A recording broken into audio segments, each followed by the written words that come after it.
सबके प्राण लेने वाले यमराज जब माता अंजना के प्राण लेने पहुंचे तो हनुमान जी ने यमलोक में घुसकर ऐसा क्या किया कि यमराज डरकर भागने लगे। दरअसल अंजनेरी पर्वत की एक गुफा में विश्राम करते बाल हनुमान तथा माता अंजना के सामने अचानक एक दिन भैंसे पर सवार एक काला पुरुष आ गया और माता अंजना पर अपने अस्त्र से प्रहार करने लगा। यह देख हनुमान जी ने गुस्से से पूछा, कौन हो तुम और मेरे माता पर प्रहार क्यों कर रहे हो? तो उस भैंसे पर सवार काले पुरुष ने बोला, मैं सबका काल यमराज हूँ और अंजना के प्राण लेने आया हूँ। यह सुनते ही हनुमान जी क्रोध से गर्जना करने लगे और कठोर स्वर में यमराज से बोले, यमराज मेरी माँ के प्राण मत लो, नहीं तो अच्छा नहीं होगा। इस पर यमराज ने कहा, यह मेरा धर्म है बालक, अंजना का समय पूरा हुआ, अब इसे जाना ही होगा। और इतना कहकर यमराज ने पुनः माता अंजना के प्राण खींचना शुरू कर दिया। कुछ ही समय में यमराज ने माता अंजना के प्राण खींच लिए और आकाश की ओर उड़ चले। हनुमान जी रोते बिलखते अपने माँ को उठा रहे थे।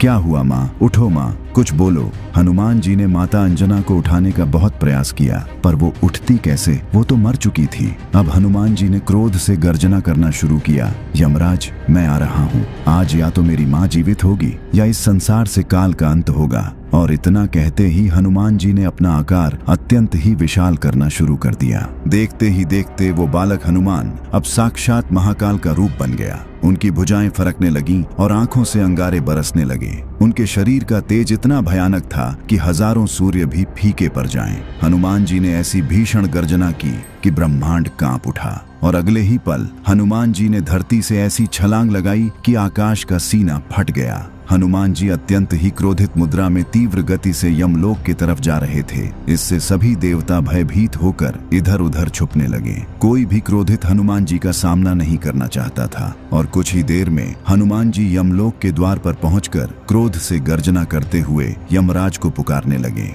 बाहर आओ यमराज, आज अंजना का पुत्र तुमसे अपनी मां मांगने आया है। पर जब हनुमान जी की इस पुकार पर कोई नहीं आया तब हनुमान जी ने अपनी गदा से यमलोक की धरती पर ऐसा प्रहार किया कि यमलोक में मानो प्रलय आ गया हो। यमलोक में चारों ओर उथल पुथल मच गया। सभी यमलोकवासी डर से इधर उधर भागने लगे। किसी को कुछ समझ नहीं आ रहा था कि क्या हुआ है। तभी दो यमदूत भय से कांपते हुए यमराज के पास आए और बोले, हे यमराज, हमारी रक्षा करें, द्वार पर कोई वानर आया है, उसकी गर्जना से यमलोक में प्रलय का माहौल बन गया है। इस पर यमराज ने कहा, उस हनुमान का ये दुस्साहस मैं आज ही उसका अंत कर दूंगा, तुम लोग चिंता मत करो। और क्रोध से गर्जना करते यमराज अपने महिष भैंसे पर सवार होकर हनुमान जी से युद्ध के लिए चल दिए। हनुमान जी के सामने आते ही यमराज ने कहा, मूर्ख वानर, तुम काल को चुनौती दे रहे हो, मृत्यु ही सत्य है, इसे कोई नहीं बदल सकता। अच्छा यही होगा, तुम वापस लौट जाओ। यह सुनते ही हनुमान जी का संयम टूट गया और उन्होंने गरजते हुए कहा,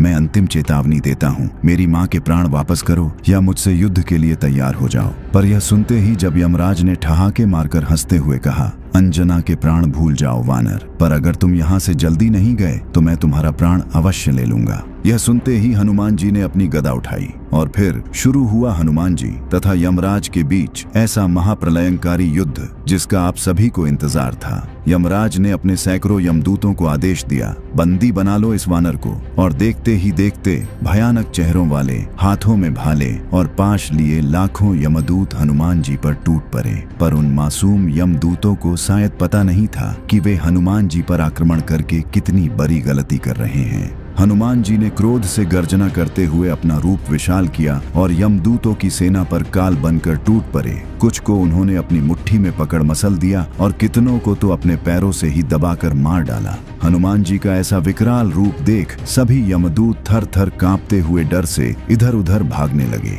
यह देख यमराज ने एक काली तलवार प्रकट कर हनुमान जी पर प्रहार कर दिया। पर हनुमान जी इतने उग्र हो चुके थे कि यमराज का वो तलवार जैसे ही उनके पास आया वैसे ही उन्होंने उस तलवार को अपने दोनों हाथों से पकड़ दो टुकड़े में तोड़ दिया। यह देख यमराज का क्रोध सातवें आसमान पर जा पहुंचा। उसने सोचा यह वानर साधारण शस्त्रों से नहीं मरने वाला और तब यमराज ने तुरंत अपने मायावी धनुष का आवाहन किया और उस पर एक ऐसा विनाशकारी बाण चढ़ाया जो साक्षात काल का रूप था। यमराज ने जैसे ही वो भयानक बाण छोड़ा, वो बाण हवा में आते ही हजारों बाणों में बदल गया। वो हजारों बाण तीव्र गति से हनुमान जी की ओर बढ़ चले। यह देख हनुमान जी ने भी अपनी गदा को तेजी से घुमाकर हवा में छोड़ा और तभी वो गदा अनेक दिव्य गदाओं में बदल गई और काल की भांति यमराज के उस बाण की ओर बढ़ चली। देखते ही देखते हनुमान जी की हजारों गदाओं ने यमराज के उन हजारों बाणों को नष्ट कर दिया। अपना यह वार खाली जाता देख यमराज बौखला उठे। उन्होंने अपनी तंत्र शक्तियों से एक भयानक काली गदा प्रकट की और अपने भैंसे से उतरकर हनुमान जी से द्वंद्व युद्ध करने लगे। काफी देर चले इस द्वंद्व युद्ध के बाद हनुमान जी ने एक ऐसा प्रहार किया कि यमराज दूर जा गिरे। हनुमान जी ने जैसे ही यमराज पर पुनः प्रहार करना चाहा, यमराज तुरंत गायब हो गए। हनुमान जी को समझ नहीं आया कि यमराज कहाँ गए। जब कुछ देर तक यमराज नहीं आए तो हनुमान जी को लगा शायद यमराज डर कर भाग गया, पर तभी भैंसे पर सवार यमराज पुनः हनुमान जी के समक्ष प्रकट हुआ और देखते ही देखते दूसरा यमराज, तीसरा यमराज, कुछ ही समय में हनुमान जी के समक्ष सैकड़ों यमराज प्रकट हो चुके थे। हनुमान जी अचानक इतने सारे यमराज को देख सन्न रह गए। तभी उन सारे यमराजों ने हनुमान जी पर सैकड़ों अस्त्र एक साथ ही चला दिए और यह देख हनुमान जी क्रोध से तिलमिला उठे। उन्होंने क्रोध से गर्जना करते हुए अपनी गदा को यमलोक की धरती पर ऐसा पटका कि यमलोक की धरती प्रलय की भांति डोलने लगी और इससे यमराज की माया तुरंत ही नष्ट हो गई। और जब यमराज के सारे प्रयास विफल हो गए तब क्रोध में आकर यमराज ने प्रकट किया अपना वो भयानक यमदंड जो किसी के भी प्राण ले सकता था। हनुमान जी ने जैसे ही देखा कि यमराज उन पर यमदंड से प्रहार करने वाले हैं, उनके क्रोध का ठिकाना न रहा। उन्होंने अपना विकराल रूप लेना शुरू किया। उधर यमराज ने अपने यमदंड को घुमाकर हनुमान जी की ओर चला दिया। यमदंड जो काल की चरम शक्ति थी, तेजी से हनुमान जी की ओर बढ़ रहा था। इधर हनुमान जी महाकाल की भांति क्रोध से गर्जना करने लगे और जैसे ही उस भयानक यमदंड ने हनुमान जी को बांधने का प्रयास किया, हनुमान जी ने अपने दोनों हाथों से यमदंड को पकड़कर ऐसा खींचा कि उसके टुकड़े टुकड़े हो गए। इसके बाद महाकाल रूपी हनुमान जी यमराज को खा जाने वाली दृष्टि से देखते हुए यमराज की ओर बढ़े।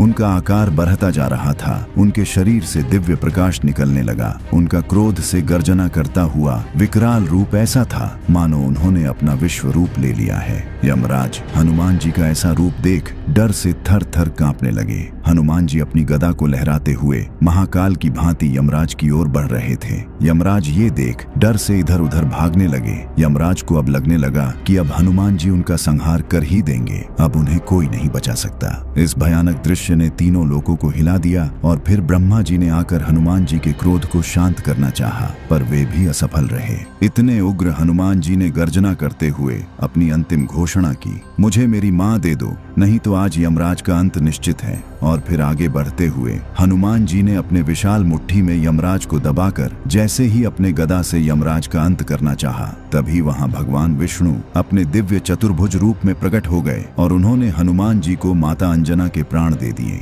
हनुमान जी ने तीव्र गति से माता अंजना के पास आकर जैसे ही उनके प्राण को छोड़ा, माता अंजना जीवित हो उठी और कहा, हनुमान। यह सुनते ही हनुमान जी माता अंजना के गले से लिपट कर रोने लगे और इस प्रकार हनुमान जी ने काल को भी हराकर अपने माता के प्राण बचा लिए। और इस वीडियो में देखिए कि आखिर क्यों क्रोधित महाकाली तथा पंचमुखी हनुमान के बीच एक महाप्रलयंकारी युद्ध छिड़ गया।